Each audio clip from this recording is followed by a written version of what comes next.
how's it going? Kevin Cleary here with a knife video for you, and today we're looking at the Monterey Bay Knives EZC. Now, some of you may say, Kevin, that knife is pretty small for you, and that's true. This is not a knife that I would really want to have in my collection, but a huge thank you to a viewer and fellow knife enthusiast, Francis, who sent this along for review. Really nice to be able to check this knife out. I love Ray Laconico. I've been interested in checking something out from Monterey Bay Knives, so this is a great opportunity for me, and of course, for you guys as viewers to get to check out this knife. So huge thank you to Francis. If he's okay with that, and I don't know yet, I haven't got a message back from him, but if he's okay with it, I'll put his Instagram in the description box down below. If he's not, well, then you won't see the link down there.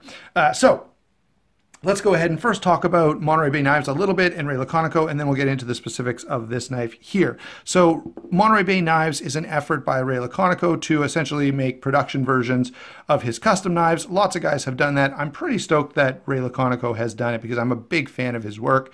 Follow him on Instagram, and over again, I'm just really impressed with his sort of minimalist designs where, you know, it's just a really nice looking knife. I have to say, I think the Mass Drop Keen is one of the best examples of this. Such a beautiful knife, so perfectly built by We Knives.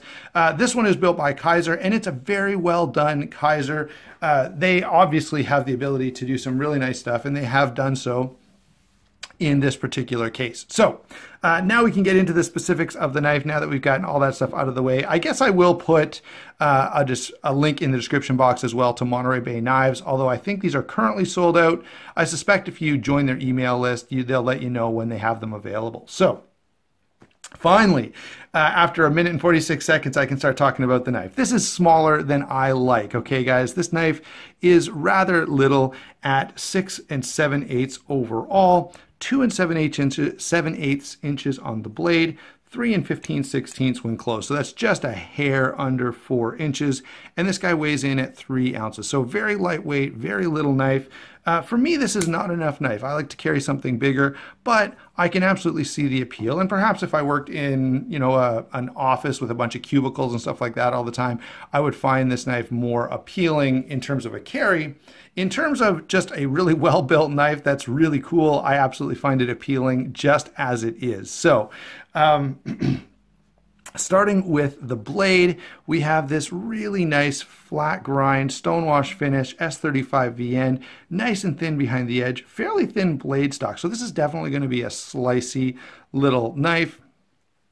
I don't mind thicker blade stock, but this one is definitely, you know, I mean, this is not a hard use knife anyway, so I'm totally happy with the blade stock as it is. And of course, in terms of performance, other than the length being a little shorter than I like, this is a really well done blade. It cuts really nicely. I want to pay a couple of things that I really like here. Point out, I guess, a couple of things that I really like here. Look at this plunge grind. Really well done. Lots of distance there. Lots of room to sharpen this before you start having any issues. So big props on the plunge grind and the sharpening choil being done right. Next, I really like this, and Ray Laconico does this a lot, but you've got R Laconico written here on the back of the blade spine. I like that. It leaves the blade itself really clean, and it gives you, yeah, just a great aesthetic. And I really appreciate that Ray tends to do that with a lot of his knives. So the blade here, I think, is really great. Obviously, I wish it was bigger. I'm going to stop saying that, and you guys will just have to keep that in the back of your minds. So everything else I say, you can qualify it with, this is good for a small knife. Okay, so yeah, the blade is great. Okay, moving on to action. And again, this is something, you know, I wasn't quite sure what to expect here because, you know, Kaiser doesn't always nail the action. I mean, they're always decent, but, you know, not every Kaiser has just mind-blowing action. Sometimes the detents are a little soft, whatever else may be the problem. But this is really good. The detent is so nice. And on a small knife, it's just really snappy. And the lock is easy to get a hold of. This is another thing I was worried about. A lot of times on small frame locks, there's not enough room to get your thumb in here to actuate the lock bar, but this is really well done. So the detent is nice, the bearings are smooth. The one thing is it's not really a drop shut knife. I'll show you here.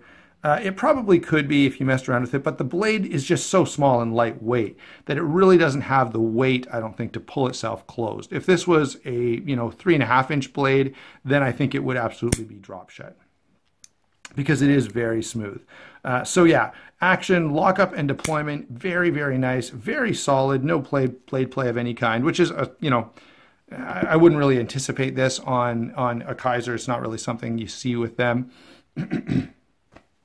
So yeah, the action is very nice, and this is definitely one of those knives that can be pretty addictive. I've had this for a few days, not quite a week, and I will admit that, you know, when I'm carrying this, when I've tried to sort of test it out, you have to, it's a really addictive little knife. You can sit and flip this over and over again while you're watching a TV show or reading or working on something. It's really, really addictive to just flip that knife open and close over and over again, because it's just a really nice action. Moving on to the handle now.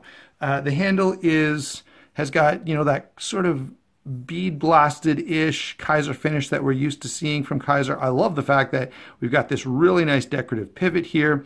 Well done little lock bar. The lock bar cutout is not overly thin, and I think that's really cool. Milled titanium clip, small little backspacer here. And so in terms of construction, I like the way this is put together. Now, it's not milled out internally, but I really don't think it needs to be, because it's not a big bulky knife anyway. And so trying to save weight on this knife just doesn't make sense. It's only 3 ounces. Okay, so I think the way this is put together is really, really good. In terms of ergonomics, you know, there's nothing really special going on here, but all of the corners are nicely rounded. And I can get 4 fingers on this in a saber grip. A hammer grip's always a little easier. You take a little less space. The one thing I didn't get here, and let me just grab this for you real quick, is the amount of finger real estate. Smaller knives, I feel like this is a little more important. Let me just grab a ruler really quick. Okay, so what we have in terms of grip area here down on the bottom is 3 inches. So that's not a whole lot of grip area. I can, as you can see, get all 4 fingers on there, but not much else. So if you have bigger hands than me, this is not going to be a 4-finger knife probably. If you have smaller hands than me, you know, maybe it's a 6-finger knife. I don't know. But as it stands, it's fine, and it's a smaller knife, so you have to modify your expectations. Okay, you're not going to get the same grip and the same sort of overall comfort, and it's not going to be as hand-feeling as, say, a Recon 1 or a 0560 or something. But it's going to be comfortable, and that's the thing that really matters here. All right, so let's do some comparisons. I don't have a lot of knives that compare super well to this, but I've got a couple of smaller knives here. So first off, let's take a look at the smock. Now, let me say this. Look at how much smaller this knife is than the smock, and yet, if you look at the cutting edge, it's about the same. The smock might have like 1/8 of an inch more. So that's going to be one of my complaints about the smock when we get to the full review. But everyone's talking about this knife, so everyone should be pretty familiar with this guy. Here we're talking about frame lock, so let's pull in the 21. Now this is a knife that's a size that I like, okay? So that gives you an idea why I'm not totally in love with the size on this guy, but this is also a very, very common knife. So this should give you a good sense for the size here. What else have I got? In terms of nicely built titanium frame locks, here is the Ria Torrent.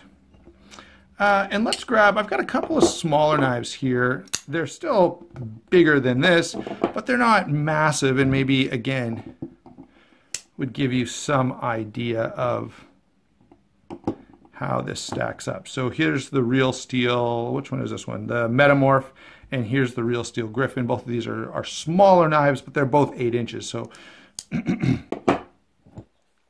going to give you maybe some idea of what you're dealing with there. So there's some comparisons for you. I think, you know, obviously not all of those are super comparable, but I tried to get some decent titanium frame locks there, and then some smaller, I don't know, smaller knives with decent action to kind of give you an idea what we're looking at. Okay, overall, what do I think of this knife? I think the design is beautiful. Ray Laconico has nailed it again, okay? Do I wish it was bigger? Yeah, I totally do, but I absolutely see why anyone who likes slightly smaller knives, and this is not a small knife, okay? It's not like there's an inch of blade length here.